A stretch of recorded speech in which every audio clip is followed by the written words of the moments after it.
Welcome back to Washington Watch. I'm your host, Tony Perkins. So good to have you with us. The website, tonyperkins.com. All right, we talked about this on Tuesday. The demands of Congresswoman Alexandria Ocasio-Cortez, AOC, where she took to social media, I don't know, hour and a half, kept people hostage on social media, and talking about how, once again, the Republicans were responsible. Josh Hawley, Ted Cruz, saying that they should resign because they were responsible for what happened on January the 6th. And of course, she went into a whole bunch of other stuff. But members of the House are stepping forward and saying, look, this has gone too far, these allegations that she has made. And so they're calling on Speaker Pelosi to demand that AOC apologize for these accusations made against Senator Cruz. And the man spearheading that, Congressman Chip Roy of Texas, joins me now. Congressman, welcome back to the program. Hey, Tony, great to be on the show. I hope you are having a blessed day and doing well. I am. Hey, I want to play a short clip because not only is she attacking Ted Cruz, she's also attacking you now that you're leading this effort. Here's a short clip of what she had to say. This past week, Ted Cruz and now Representatives Chip Roy and, oh, by the way, some of the other representatives who actually encouraged people to threaten members of Congress or tweeted out the location of the speaker are now telling me to apologize for saying and speaking truth to what happened. These are the tactics of abusers. Chip Roy, the floor is yours. Well, obviously, it is unfortunate that my colleague, went down that road of accusing me of, quote, being like an abuser for daring to defend my friend, Senator Ted Cruz, for simply engaging in speech and debate. And yet she had the audacity to suggest that he was the equivalent of an attempted murderer for simply engaging in speech and debate. Now, Tony, for your listeners, I think you know this. I actually took a different position than Senator Cruz did on the objection. We just read the 12th Amendment a little differently. We came to different conclusions. That's rare for the senator and me to disagree, but that's okay. And yet he's being attacked for one. He's a smart guy, and he came to that conclusion, and he didn't go attack anybody or anything. He just went objected. And then she says he's basically the equivalent of attempted murder. And I thought that I didn't ask for her to be censured. I didn't ask for her to be stripped of her committees. I simply asked the leadership of the Democrats to talk to her about apologizing. I don't want to get too much into private communications. I'm not going to go down the road she's going down. But I actually reached out to Alexandria, and we had an exchange, and I won't, divulge that other than to say, from my vantage point, I was trying to be out front, and I thought she received that well.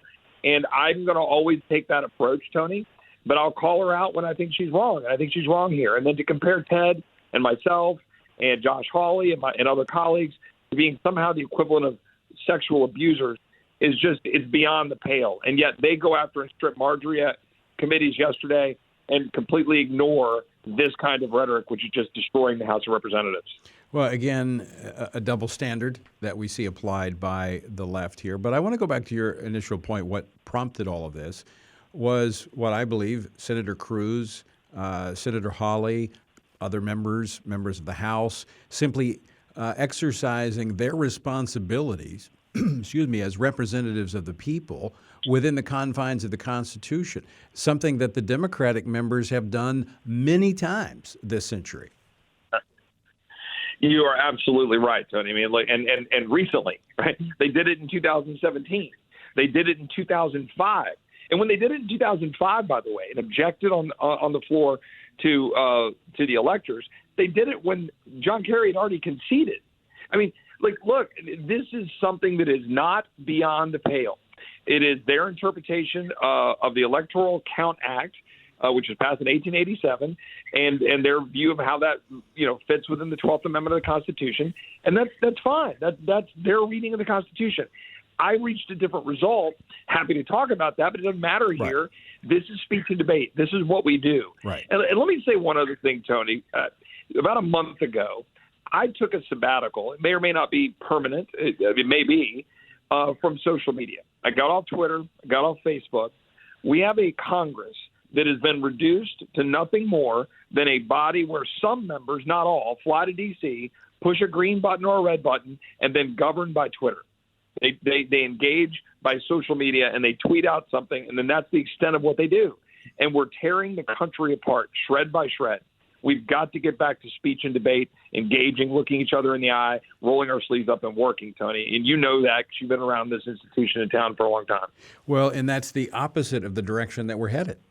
Is that the left, and I'm going to say Nancy Pelosi, Chuck Schumer. No, actually, not so much Chuck Schumer, I think, as Nancy Pelosi, because she's a hard leftist, that want to shut down debate because I believe they cannot defend their position, so they don't want to be challenged by the other side. Yeah, and I couldn't agree more. And I actually had an interesting debate with Steny Hoyer on the floor of the House 2 days ago. We actually had about a minute of actual honest-to-God back-and-forth debate, Tony. None of this, show stuff, where he responded to me, he yielded, we talked.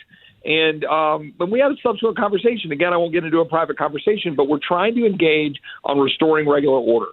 Yeah. You are correct. The left has been hamstrung by its radical progressive left, the Squad and everybody else, and they are in absolute lockstep in stamping on free speech, stamping on our religious liberties, trying to say that men and women aren't different, that they're the same, or frankly, that we shouldn't even have men and women, that it's just, some random genderless world we're walking around in. They're changing the rules of the House to not even recognize gender. Yesterday, Tony, in the Judiciary Committee, which I'm now proud to serve on, we literally had Democrats vote against the flag and God. Yeah. I'm not making that up. Yeah. They literally voted against the flag and God yesterday. It's amazing. I think I know the answer to this, but do you expect Nancy Pelosi to respond to your letter? I mean, so far I haven't heard a word. Again, I had a good conversation with Steny. Look, we'll keep moving forward trying. Okay. But I know they're going to keep being leftist, and we're going to keep fighting them for the American people. Well, and we're grateful for it. Congressman Chip Roy, as always, great to have you on the program today. Thanks, Tony. God bless you, sir. You too.